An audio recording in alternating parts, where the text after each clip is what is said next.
Hello friends, welcome back to my channel Brainly math by Priyanka. आज का topic है algebra.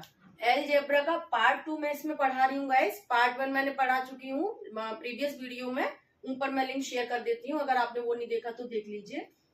इसमें मैं उसमें भी बेसिक कंसेप्ट ही पढ़ाए थे। एलजेब्रा एक्चुअली ब्रॉड कंसेप्ट होता है एलजेब्रा का, तो इसमें भी मैं बेसिक ही उसमें पढ़ा रही हूँ। जो इसका फंडामेंटल होते हैं, क्या क्या होता है, वो एलजेब्रा का यही मैं पार्ट 2 में भी लेके आई हूँ। और कोशिश की है जितने टॉपिक मैं इसमें कवर कर सकती हूँ इस वीडियो में वो करूंगी। तो गाइस लास्ट तक देखते रहना, जिससे कि ये सारे टॉपिक मैं इसमें समझाऊंगी। 8 टॉपिक हैं, मैं सारे 8 टॉपिक समझाऊंगी इसका कि होता क्या है मेन चीज, तो वो आपको समझ में आ सके। ठीक है, तो जल्दी से स्टार्ट कर देते हैं। फर्स्ट क्या टर्म होती है? Constant and variables. ठीक है, एलजेब्रा क्या होता है? अल्फाबेटिकल प्रेजेंटेशन मैथ का। ठीक है, तो कांस्टेंट एंड वेरिएबल फर्स्ट जो हम पढ़ रहे हैं कांस्टेंट, पहले देखते हैं हम कांस्टेंट क्या होता है। कांस्टेंट और सेकंड क्या होगा? वेरिएबल। ठीक है, एक इक्वेशन दी हुई है, सपोज एक इक्वेशन दी हुई है 5x प्लस 6। ठीक है गाइस, 5x प्लस 6, तो ये जो फॉर्म है, ये जो नंबर, ये होगा कांस्टेंट। ये नंबर चाहे इक्वेशन में x की वैल्यू कुछ भी आए, कभी चेंज नहीं होगा। ये 6 का 6 ही रहेगा, 5 नंबर भी 5 ही रहेगा। वैल्यू किसकी चेंज होगी? सिर्फ x की, या फिर इसके जो टोटल आंसर आएगा उसकी वैल्यू चेंज होगी। ये 5 5 ही रहेगा और ये 6 6 ही रहेगा, तो इसको बोलते हैं कांस्टेंट वैल्यू वाले नंबर होते हैं ये। ठीक है गाइस, वेरिएबल्स सेकंड होता है हमारा पॉइंट वेरिएबल। वेरिएबल क्या? ये वेरिएबल मीन्स ये वेरिएबल मतलब चेंज होना। हर नंबर हर आंसर इसका चेंज होगा, क्योंकि अगर हम x की वैल्यू 0 मानेंगे तो कुछ और आंसर, 1 मानेंगे तो कुछ और आंसर।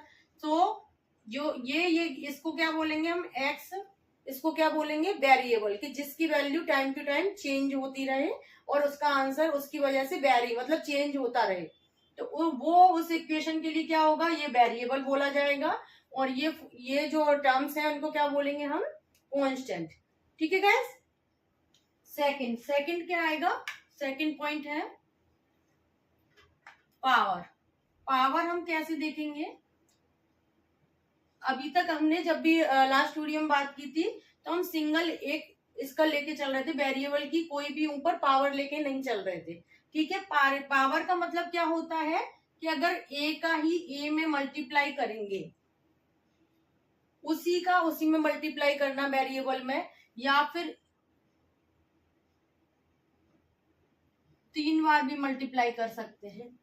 ठीक है, ओके, तो इसको हम क्या बोलते हैं? ए ना लिख के, ए मल्टीप्लाई ए नहीं लिखते हैं हम कभी भी। क्या लिखेंगे? ए स्क्वायर, इसको बोलेंगे स्क्वायर। ये स्क्वायर होता है, ए की पावर 2 को बोलेंगे ए स्क्वायर। ओके, और इसको बोलेंगे ए क्यूब, इसको बोलते हैं क्यूब। जो ए की पावर 3 होती है उसको बोलेंगे क्यूब। तो ये गाइस हो गई पावर। पावर कैसे बनती है वो मैंने आपको समझा दिया। जब भी कोई इक्वेशन आपको इस तरीके से दी हो कि 5 इंटू ए प्लस 6 इंटू ए इंटू बी, तो इसको नॉर्मल कैसे करेंगे? इस तरीके से नहीं लिखा जाएगा। ए 2 बार है तो ए स्क्वायर प्लस 6, ए का मल्टीप्लाई बी से करेंगे तो ए बी, मल्टीप्लाई नहीं लगेगा बीच में। ठीक है गाइस, तो आपको पावर होप से समझ में आ गई होगी किस तरीके से हम पावर बनाते हैं इसकी। ठीक है, थर्ड है टर्म।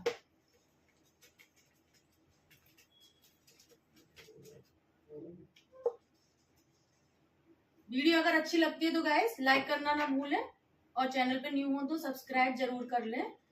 टर्म, टर्म क्या होता है? कैसे हमें पता पड़ेगा कि एक ऐसा हमको इक्वेशन दी हुई है। ठीक है, ये इक्वेशन दी हुई है और वो पूछेंगे कि इस इक्वेशन में ये बताइए कितने टर्म हैं। ठीक है, कितने टर्म हैं, तो हम क्या लिखेंगे?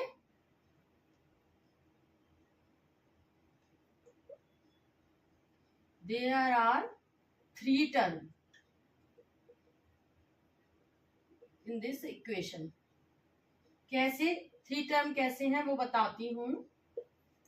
एक टर्म ये है, कैसे लिखेंगे हम, 5a² कॉमा 6ab दूसरा और 7। ठीक है, इस तरीके से हम इस क्वेश्चन को सॉल्व करेंगे। इसमें साथ साथ मैं एग्जांपल इसलिए दे रही हूँ सो दैट इससे इन टर्म्स से रिलेटेड जो भी क्वेश्चन आते होंगे वो भी इसमें क्लियर होते जाएंगे। गाइस अगर कहीं कोई प्रॉब्लम आती है तो आप मुझे कमेंट करके जरूर पूछ सकते हैं। ठीक है, 5a² प्लस 6ab प्लस 7 में अगर हम टर्म्स पूछेंगे कि इसमें कितने टर्म्स हैं, तो इसमें 3 टर्म्स हैं। ये जो इक्वेशन है वो 3 टर्म्स से मिलकर बनी हुई है। पहला है 5a², 6ab सेकेंड है, और 7 थर्ड है। ठीक है गाइस, टर्म कंप्लीट हो गया आपका। फोर्थ है फैक्टर।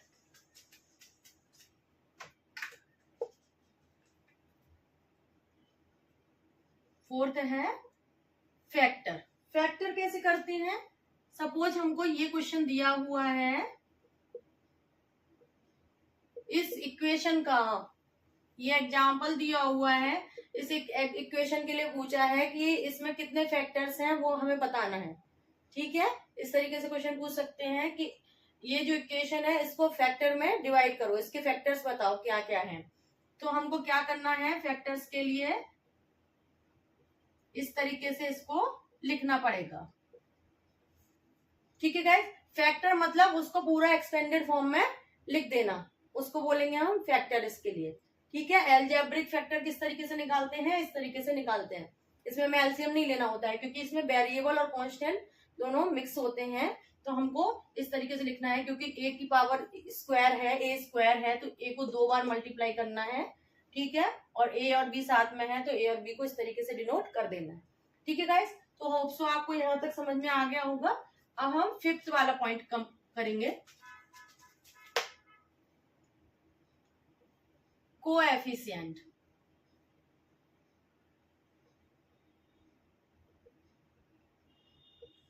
कोएफिशिएंट कैसे निकालते हैं गाइस, सपोज अगर हमको ये कोई क्वेश्चन दिया हुआ है, अच्छा मैं a² ले रही हूँ, इसका मतलब ये नहीं है कि यहाँ पे वेरिएबल a ही आएगा या b ही आएगा। इसकी जगह x² हो सकता है, y भी हो सकता है, m भी हो सकता है, n भी हो सकता है, कुछ भी हो सकता है। ठीक है, जैसे ये लिखा हुआ है, ठीक है, और ये लिखा हुआ है। ठीक है, a लिखा हुआ है यहाँ पे a³। ठीक, तो हमें इसमें कोएफिशिएंट निकालना है। कोएफिशिएंट कैसे निकालना है, जैसे ये एग्जाम्पल के लिए पूछा है और इन्होंने पूछा है a³ का कोएफिशिएंट हमको निकालना है। कोएफिशिएंट ऑफ a³ क्या है, ये क्वेश्चन में पुट अप करा हुआ है, पूछा हुआ है। तो इसका हम देखेंगे, इसके आगे कुछ लिखा नहीं है। अगर कुछ लिखा नहीं होता है तो उसका मतलब ये नहीं होता है कि वो 0 हो जाएगा। ठीक है, ध्यान रखिएगा, अगर 0 से इसका मल्टीप्लाई होता तो ये नंबर 0 हो जाता। अगर कुछ भी इसके आगे नहीं लिखा है तो दैट मीन्स 1 होगा। a³ का कोएफिशिएंट क्या, कोएफिशिएंट मतलब इसके जो आगे वाला नंबर उसको हमको लिखना है, तो कोएफिशिएंट ऑफ a³ क्या होगा, 1। ठीक है, अब एक और चीज बता देती हूँ, अगर यहाँ पे a² का कोएफिशिएंट पूछते हैं, a² का पूछा है, तो a² के आगे कौन सा नंबर आ रहा है, नंबर उसको कोएफिशिएंट बोलते हैं। जो उस टर्म के पीछे नंबर आ रहा है ना, उससे जो जुड़ा हुआ है नंबर, उसको हम कोएफिशिएंट बोलते हैं। क्या आएगा, 9 आएगा। अब अगर यहाँ पे कोएफिशिएंट पूछा गया a का, तो ध्यान रखना यहाँ पे किस तरीके से आएगा, कोएफिशिएंट ऑफ a क्या होगा, 6b। कंफ्यूज नहीं होना है, 6 अकेला नहीं लिखना है, इसीलिए मैं ये क्वेश्चन लिखा है जिससे कि आप कंफ्यूज नहीं हो। अगर यहाँ पे 6ab लिखा हुआ है और a का पूछा हुआ है तो 6 और b लिखना है, और अगर कोएफिशिएंट b का पूछा हुआ है तो 6a लिखना है। ठीक है, क्लियर। अब हमारा कौन सा है, 6 term, constant term. Constant term मैंने इसी में आपको कर देती हूँ, कांस्टेंट। ठीक है, इसमें कांस्टेंट भी समझा देती हूँ। अगर पूछते हैं कांस्टेंट टर्म कौन सी है, एक इक्वेशन दी है और इसमें ये नहीं पूछ के, कोएफिशिएंट नहीं पूछ के, उन्होंने पूछा है कि कांस्टेंट टर्म कौन सी है। ठीक है, तो कांस्टेंट टर्म क्या होगी, इसकी 6 होगी। कांस्टेंट टर्म मतलब जिसका आंसर चेंज नहीं होगा कभी भी, वो 6 का 6 ही रहेगा। ये चेंज हो जाएंगे जब ए की वैल्यू चेंज हो जाएगी, बी की, ए और बी की वैल्यू चेंज हो जाएगी, ए की वैल्यू चेंज हो जाएगी, इन सब की वैल्यू चेंज हो जाएगी, पर 6 एक ऐसा नंबर है कि जिसकी वैल्यू चेंज नहीं होगी। ठीक है, तो ये हुआ कांस्टेंट टर्म आपकी। ठीक है, अब हम देखते हैं 7।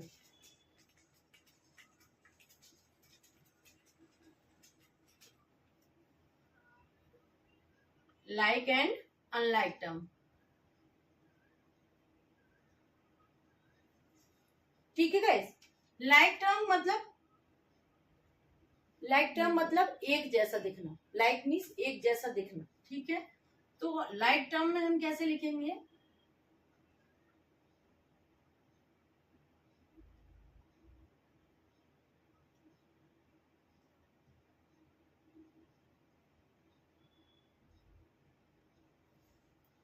This is like term. अब आप बोलोगे यहाँ पे तो कुछ और लिखा हुआ है, यहाँ 2 नंबर दिया हुआ है, यहाँ एक ही एक दिया हुआ है। इसलिए लाइक टर्म का मतलब ये होता है कि जो भी वेरिएबल है इनमें चारों में, वो सेम है, एक जैसे दिख रहे हैं। तो हमें सिर्फ वेरिएबल को देखना है, हमें इनके कांस्टेंट फॉर्म को नहीं देखना है। ठीक है, जब हम वेरिएबल को देखते हैं, एक जैसे वेरिएबल्स होते हैं सारे टर्म्स में, तो ये लाइक टर्म में बोला जाएगा। ठीक है, अनलाइक मतलब जैसे 5x² है, 6xy है, 7y² है, तो ये क्या हुआ, अनलाइक टर्म। ओके, ठीक है, समझ में आ गया होगा लाइक टर्म और अनलाइक टर्म क्या होती है। ठीक है, अब हम टाइप ऑफ एल्जेब्रिक एक्सप्रेशन पढ़ेंगे।